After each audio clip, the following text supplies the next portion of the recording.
Before this video starts, I would just like to ask your help for our next video. Now we're doing 13 videos in 13 days leading up to the Cheltenham Festival. You'll have a video every single day at 9 AM on the Let's Talk Racing YouTube channel until the Monday of the festival. In return for that, we need one thing from you, and that is a question. Tomorrow's video is going to be a viewer question Q&A, effectively. We want to hear all of your questions, anything to do with the Cheltenham Festival this year. Get them down below, we'll answer them. Look forward to it.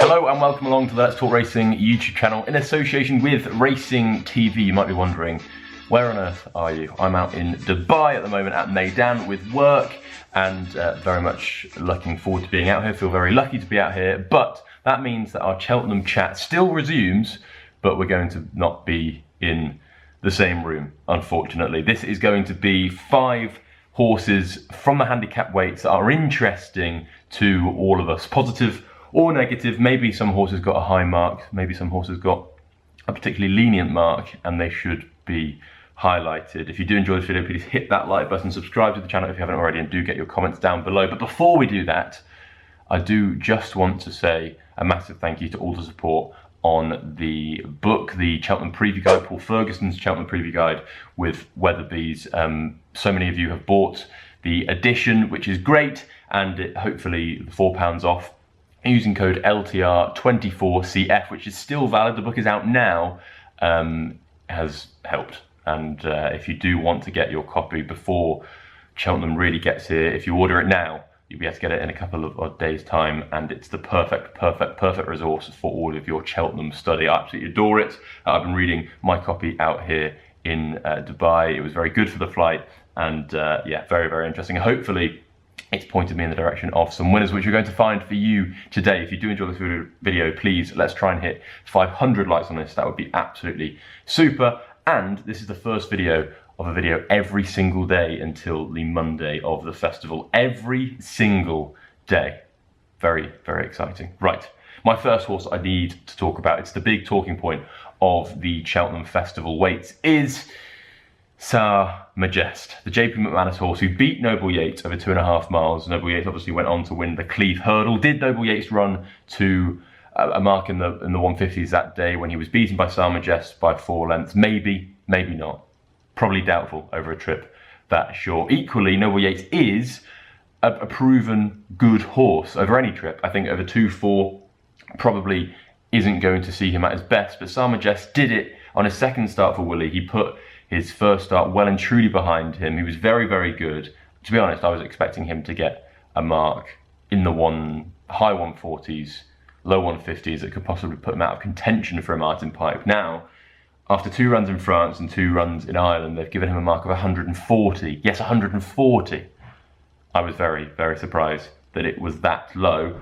I think, personally, that he is now extremely well handicapped. I think the target may have changed. I think they were probably pointing towards the Coral Cup. Now, I think the Martin Pipe has to come in the reckoning. If you don't already know, the Martin Pipe is a 0 to 145, meaning horses rated 146 can't get in the race. I thought he would get a higher mark than that. I think Connections probably did as well, which means that the Coral Cup was firmly the plan. Now, obviously, they've got the option of both, and he's pretty low in the weight in a Martin Pipe.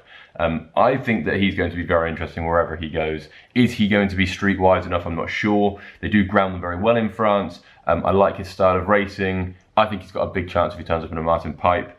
As a fan of Quai de Bourbon for that race we might get onto later, was I really chuffed seeing him get 140? Probably not.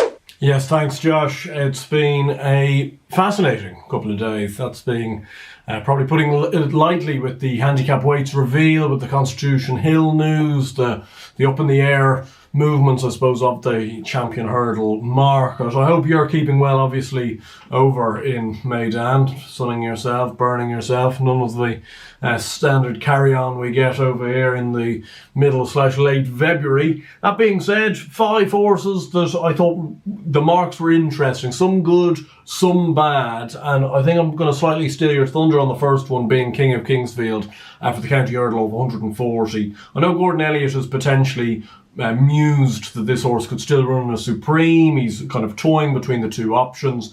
I just don't see why on earth they wouldn't run him in the County Hurdle of 140. That seems to be the way Jack Kennedy wants to go. It seems to be how the way some of the relatively informed punters seem to be thinking. You just think a County Hurdle, I know we were saying on the initial handicap video we did, at that stage it was potentially a County Hurdle or a Martin Pipe last. We were talking about the County Hurdle. I just feel the race will just be suited to his needs. They do tend to go a good clip. He can sit off it. It does tend to suit horses that can pass, horses that can come from late on. And I just think the race will be ridden to suit. I think he's overall been a good jumper. He's a strong traveller. He's going to have the tactical pace for this type of race. I just think there's an awful lot to like. I thought 140 they were letting him in lightly. I'm not sure whether Gordon Elliott and his team would have suspected him to have gotten such a lenient mark. Because, he was second in a Grade 1. He's beat Mirror West easily at Christmas time. He was third in another Grade 1 of the DRF. He brings some solid enough form to the table. I thought 140 was very intriguing. The king of Kingsfield. To be honest, when he got 140 and is unchanged, I thought, wow, County Hurdle is definitely on here. Very, very exciting.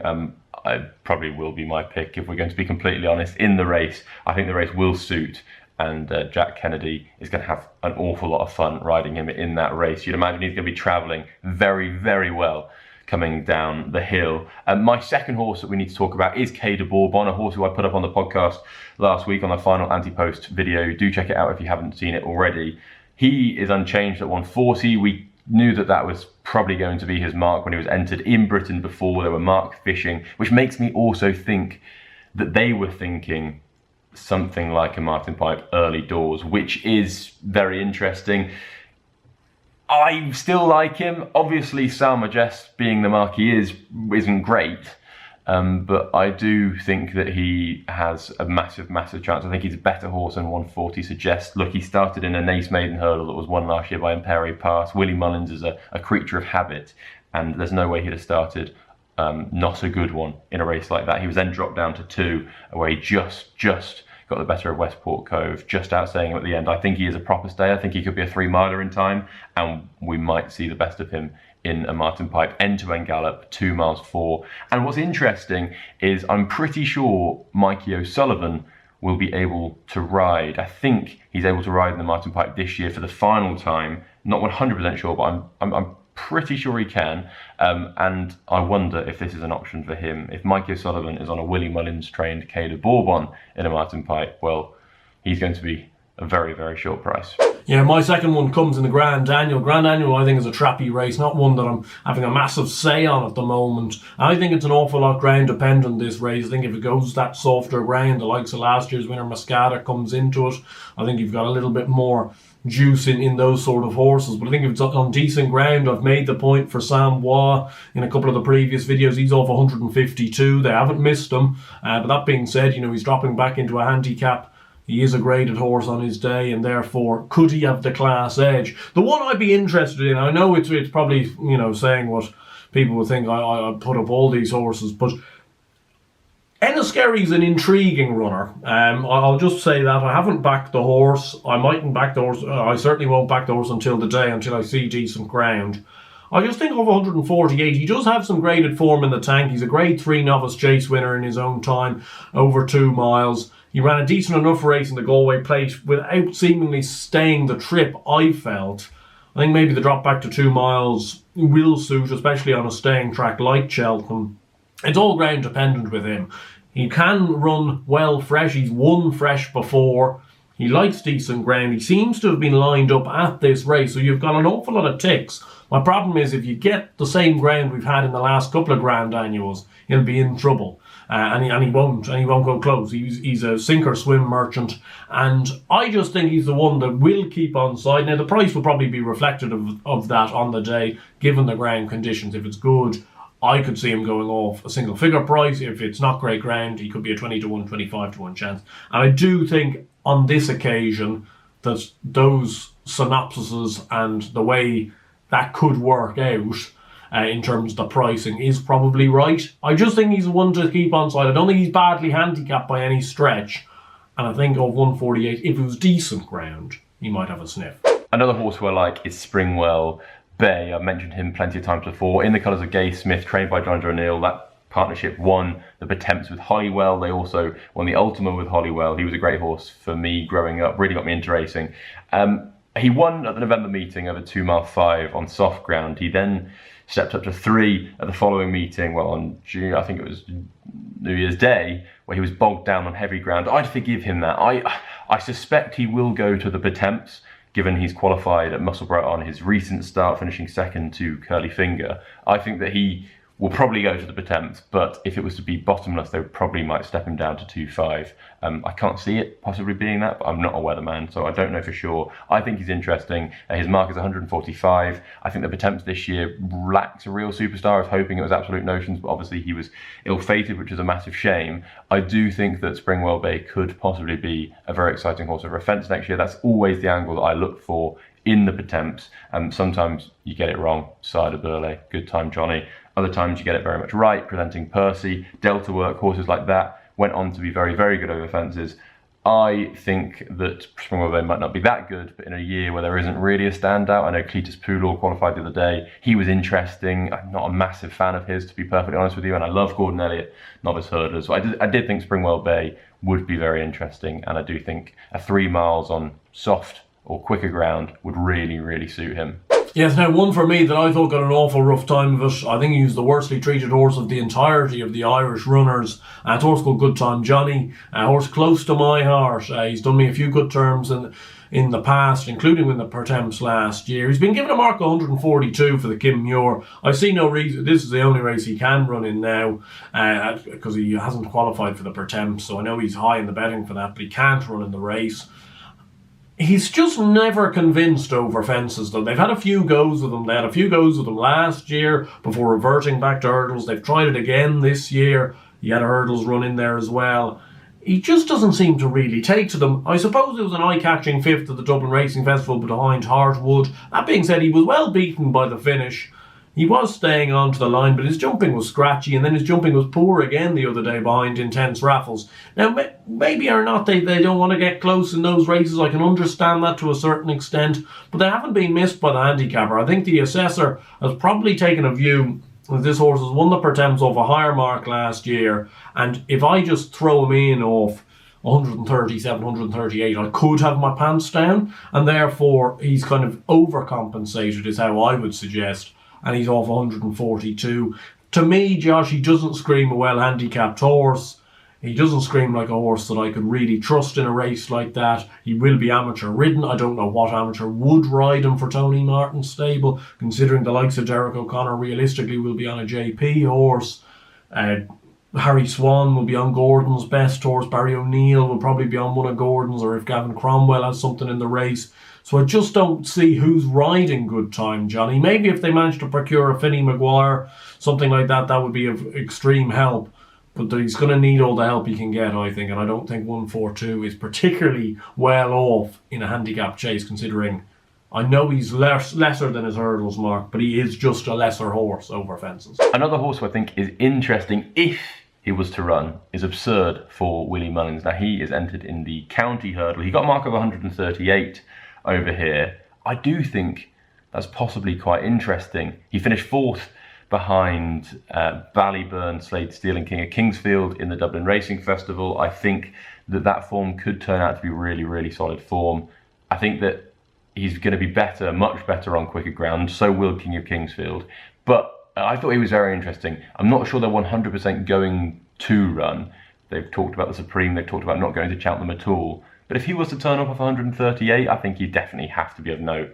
Obviously, I've been contesting really, really top-class flat races. I think that he's going to be a much better horse on quicker ground, and I do think his jumping was relatively okay at Leopardstown on his final start. So off 138, he could be one very, very interesting, and he could peak for that county hurdle. A horse I had on the radar for kind of Martin Pipe's county hurdles as potentially being one of Willie's like second or third strings, but one to certainly keep on side, was Lisnagar Fortune. He's been given a mark of 142, which I'm going to suggest, a little bit like Good Time Johnny, is not maybe the most lenient in the world.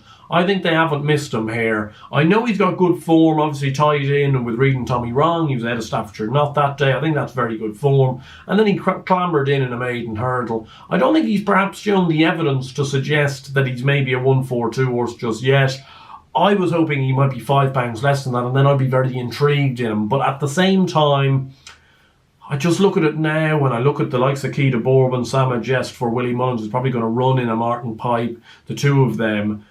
Is Lizarazu Fortune better than them? Is he better than Absurde, who's off 138 for the county yard? I don't really see so. I don't think Lizarazu Fortune probably is a 1-4-2 horse right now. He 100% will be, and he'll probably be a much better horse than this in time. But I think he's a little bit weak maturity-wise. I just wonder whether Cheltenham might fry his brain a little bit. He's a horse that's got ability.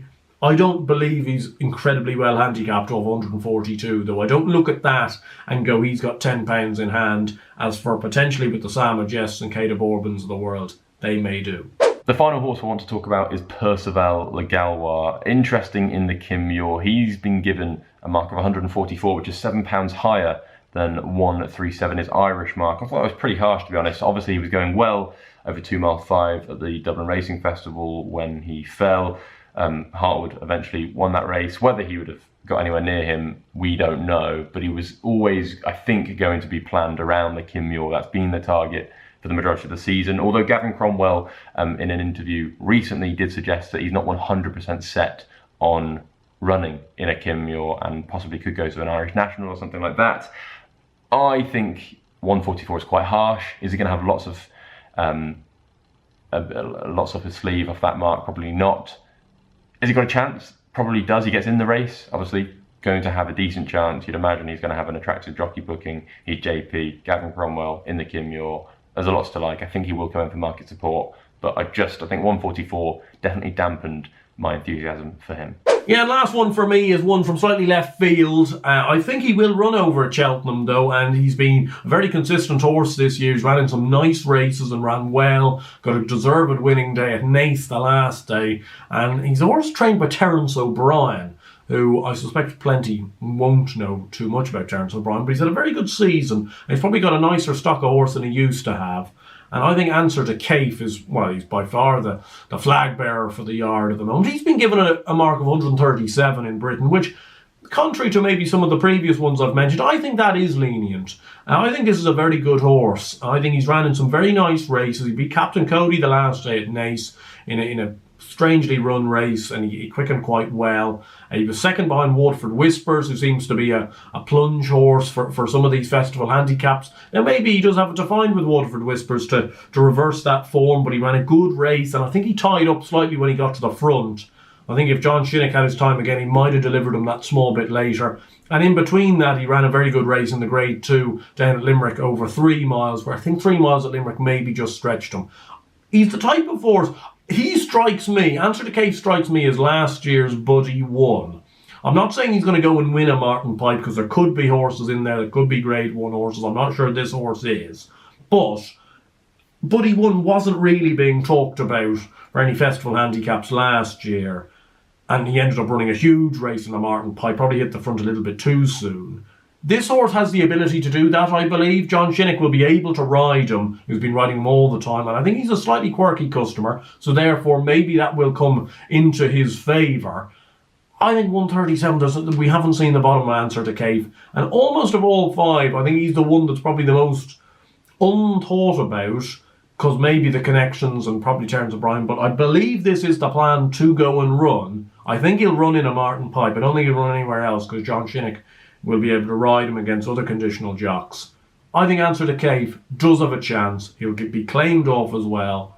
He could be a well-handicapped horse. Certainly not one to be sleeping on in the Martin Pipe. There we have it. 10 handicap horses from the weights that were interesting, positive or negative. We do hope you've enjoyed this video, and I do hope that everything's going well back home, Andrew. Yes, very enjoyable, Josh. As always, to be looking through these handicap entries, looking at the weight. It's beginning to now take shape, I suppose. It's going to be an interesting few days, with you very busy over in Maidan and me marshalling the troops back home in HQ out in Ealing. But really looking forward to the next 2 weeks leading up to the Cheltenham Festival. Should be good fun. Hopefully everyone has enjoyed. If you do enjoy this video, please hit that like button, subscribe to the channel if you haven't already, and we look forward to reading your comments down below. Get them in for the Q&A tomorrow. See you soon.